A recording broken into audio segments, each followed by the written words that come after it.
I really feel for fish legs in this episode. I found out that my great uncle on my mom's side came from a long line of whale hunters. But he was adopted.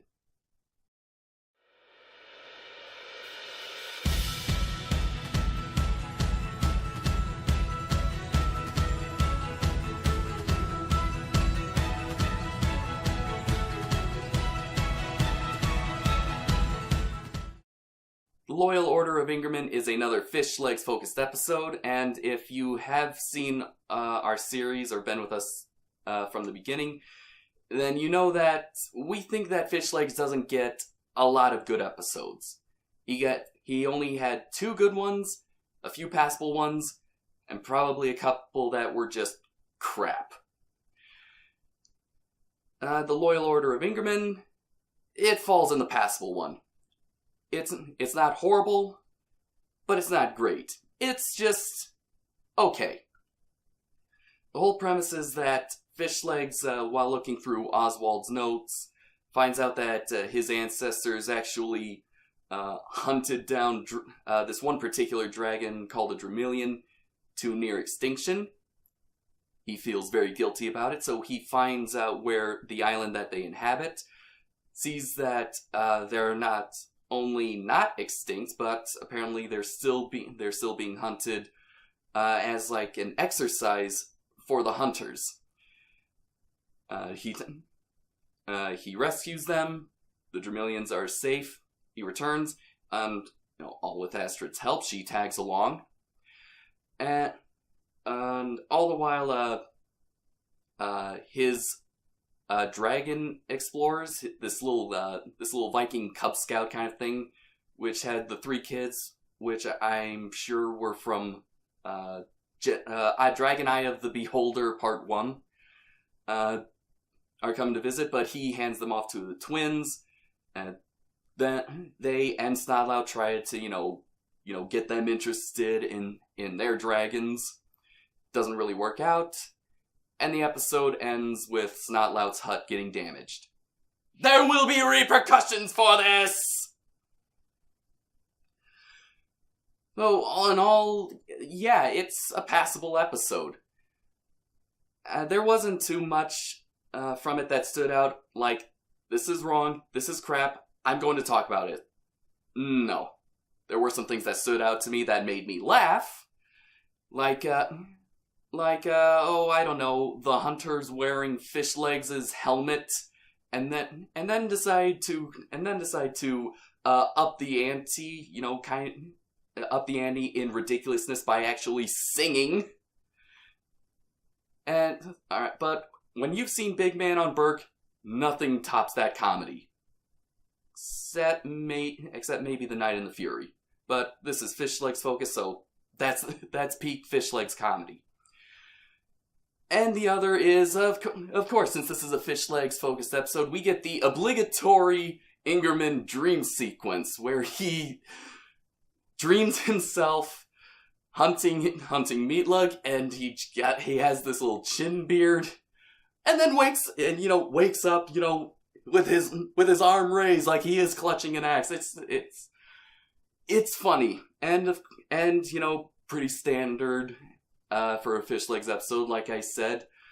But this did make me think that so far there's only like 4 episodes that Fishlegs has had a dream sequence. It was 2 in season 1 from Big Man on Burke. Yes, Thor Bone Crusher counts because he's using Fishlegs' body. Quake, Rattle, and Roll. Follow the Leader, which honestly, that's the funniest dream sequence ever. 2D animated, Scottish hiccup. Really, you couldn't bring that back. Just like even as like a bump to the head from the twins. And finally, this episode. Yeah. If you're gonna do a dream sequence, I'd rather do... Well, if I was doing a dream sequence, I would rather do like the whole Wayne's World thing, with the dill. Yeah. In fact, I think I'll do that right now. I'll recount to you with the dream that I had last night. Did we not film that? You said you wanted to see your energy for episode 6. Did I? Yep. Well, this is awkward. This is a bigger train wreck than The Last Airbender. Alright, back to this episode then. There were some moments that really stood out to me that I really liked from this episode. One being the close-up of the Dramilion's eye and Fishlegs' reflection, kind of like to really visually sell this instinctive rage this dragon has towards Ingermans. And then in the last third of the episode where Fishlegs tries to tame this Dramilion, and it involves him removing his helmet, which was plot relevant, apparently that's the reason why we had to get the singing hunter sequence. Oh my god. I can't take these hunters seriously when they're wearing Fishlegs' helmet. It just doesn't work. Of course, maybe that was the whole point. The point was just to make them so ridiculous. If that was the point, it worked. I was laughing. But anyway, the interaction mimics two moments from the first movie, which, after, backtracking on this whole series, this entire franchise, made me more appreciative of this. Fishlegs tosses his helmet aside, kind of like what Hiccup did in the arena when he faced Hook Fang. And then the purple Dramilion, let's call him the Alpha Dramilion, because I don't want to say Dramilion all the time, because saying Dramilion over and over makes it sound weird, Dramilion. But then, so, what was I saying? Right, then the Alpha just relaxes. Kind of like Toothless did in the Cove. So that's what it makes the sequence at least that much more meaningful, at least to me. I appreciate it more now that I backtracked from the movies and the rest of the series. The Dramilion itself is actually a very interesting dragon species. Actually, I think one of the most interesting ones that we've come across. It's no snap trapper, DreamWorks, but it does have some mystery.